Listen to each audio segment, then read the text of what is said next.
रानी पर आ गई थी। एक दिन उसके पिता मछली पकड़ने गए पर कभी वापस ही नहीं आए। गांव वालों ने उन्हें बहुत ढूंढा पर वो कहीं नहीं मिले।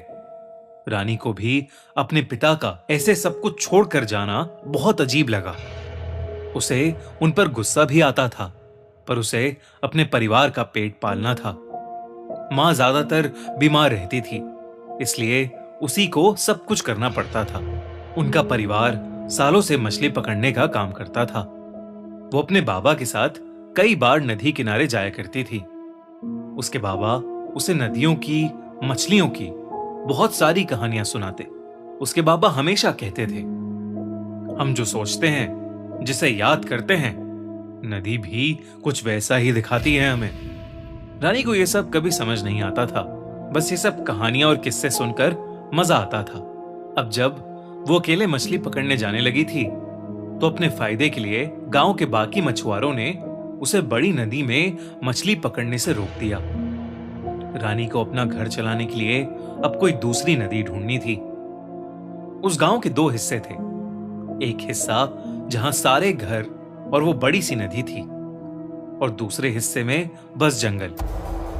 अब जंगल इतना घना था कि वहां कोई जाता ही नहीं था।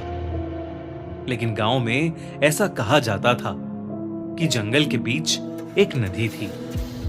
रानी ने वहां जाने का सोच लिया था। एक रोज वो सारा सामान लेकर जंगल के लिए निकल गई। वहां बचपन से रहते हुए भी उसने कभी वो जंगल अंदर से नहीं देखा था। दिन के उजाले में भी उस जंगल में अंधेरा सा भरा था। कहीं चमगादड़ों की चीखें तो कहीं सांपों की रेंगने की आवाजें। ये सब उस जंगल में रानी को डरा रहे थे। लेकिन फिर भी रानी हिम्मत करके उस जंगल के अंदर चली जा रही थी। तभी उसे कुछ दूर पर एक नदी दिखी। वो उस नदी के पास जाकर उससे पानी पीने लगी। लेकिन नदी से पानी पीते हुए जैसे ही रानी ने पानी में झांका तो उसे अपनी परछाई की जगह अपने बाबा की परछाई दिखी। रानी तुरंत पीछे होकर चिल्लाई, बाबा! तभी जब उसने फिर से देखा तो वहां कुछ भी नहीं था। रानी को लगा कि शायद ये उसका वहम होगा, तो वो इस पर ज्यादा ध्यान न देते हुए अपने मछली पकड़ने का जाल बिछाने लगी। उसने जैसे ही उस जाल को नदी में फेंकने की कोशिश की, उसका बैलेंस बिगड़ा और वो नदी में ही गिर गई। रानी को तैरना नहीं आता था, तो हड़बड़ाहट में वो खुद को संभालने की कोशिश करने लगी। खुद को संभाल कर वो नदी से निकल ही रही थी कि अचानक उसे ऐसा लगा जैसे नदी के अंदर से किसी ने उसके पैर को पकड़ लिया हो और उसे नदी की तरफ ही खींच रहा हो। रानी पूरी तरह बौखला गई और अपने पैरों को जोर से चलाने लगी। उसका पैर तो छूट गया, लेकिन जब उसने पीछे देखा तो वहां कोई भी नहीं था। उसे अब और अजीब लगने लगा था। वो वहां किसी इंसान के आसपास होने का एहसास कर पा रही थी। इससे पहले कि उसे कुछ समझ आता, उसे नदी में कुछ उसकी तरफ आता हुआ दिखाई दिया। एक लाल कपड़ा उसी की तरफ बहता हुआ आ रहा था। वो लाल कपड़ा जैसे ही किनारे पर आया, रानी के पैरों तले जमीन ही खिसक गई।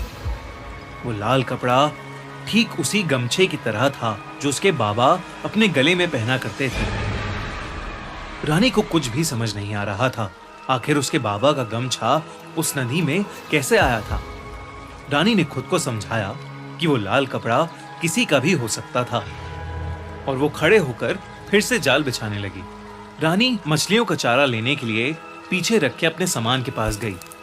जब उसने अपने सामान का थैला खोला तो उसके बीच उसे अपने बाबा की एक फोटो दिखी। चौंकाने वाली बात यह थी कि उस फोटो को वो खुद नहीं लाई थी, और तो और उस फोटो में किसी ने उसके बाबा की आंखों को बुरी तरह खरोचा हुआ था। रानी ने सब काम वहीं छोड़कर वहां से निकलने का सोचा। उसे यकीन हो गया था कि उस जगह में कुछ तो गलत था। वो अपना जाल उठाने के लिए नदी के पास वापस गई। लेकिन जैसे ही रानी ने जाल को हाथ लगाया, उस जाल में एक अजीब सी हलचल होने लगी। रानी को लगा कि शायद जाल में मछलियां फंस गई थीं और इसलिए उसने जाल को जोर से बाहर खींचा। पर उस जाल के साथ नदी से जो बाहर आया वो रानी ने अपने सपनों में भी नहीं सोचा था। उस जाल के अंदर उसके बाबा की लाश थी। रानी की आंखें फटी की फटी रह गईं। वो जोर जोर से चीख कर रोने लगी। तभी उसे अपने पीछे किसी के गुजरने का एहसास हुआ। रानी को लगने लगा था कि कोई बुरी शक्ति उसके आसपास मंडरा रही है, लेकिन रानी अपने बाबा की लाश को वहां छोड़कर भाग नहीं सकती थी। उसने अपने बाबा की लाश को पानी से बाहर घसीटना शुरू कर दिया, पर जब वो लाश पूरी तरह से बाहर आई तो रानी का दिल थम गया। उस लाश का आधा धड़ कटा हुआ था। ऐसा लग रहा था कि मानो किसी जानवर ने उनके आधे धड़ को खा लिया हो। इससे पहले उस सदमे से उभर पाती, उसकी आंखों के सामने से उसी नदी में से एक बहुत ही भयानक औरत निकली। उसके बालों पर काई जमी थी और उसके दांत बहुत ही बड़े और नुकीले थे। उसका पूरा शरीर गला हुआ था और उसके चेहरे पर खून लगा हुआ था। वो रानी की तरफ देखकर मुस्कुराई और रानी की आंखों के सामने ही उस नदी का रंग नीले से लाल होने लगा। रानी की चीख निकल गई और वो बस बिना पीछे देखे वहां से भागती चली गई। उस दिन के बाद से रानी कभी दोबारा मुड़कर उस जंगल के अंदर नहीं गई। किसी ने भी उसकी बात पर विश्वास नहीं किया, पर उसे यकीन था कि शायद उसी की तरह किसी दिन उसके बाबा भी वहां मछली पकड़ने गए होंगे और वहां उनका सामना उस भयानक समुद्री चुड़ैल से हुआ होगा। रानी को सदमे से बाहर आने में बहुत समय लग गया। रानी अब ठेले पर सब्जी बेचकर अपना घर चलाती है, पर आज तक उसे उस भयानक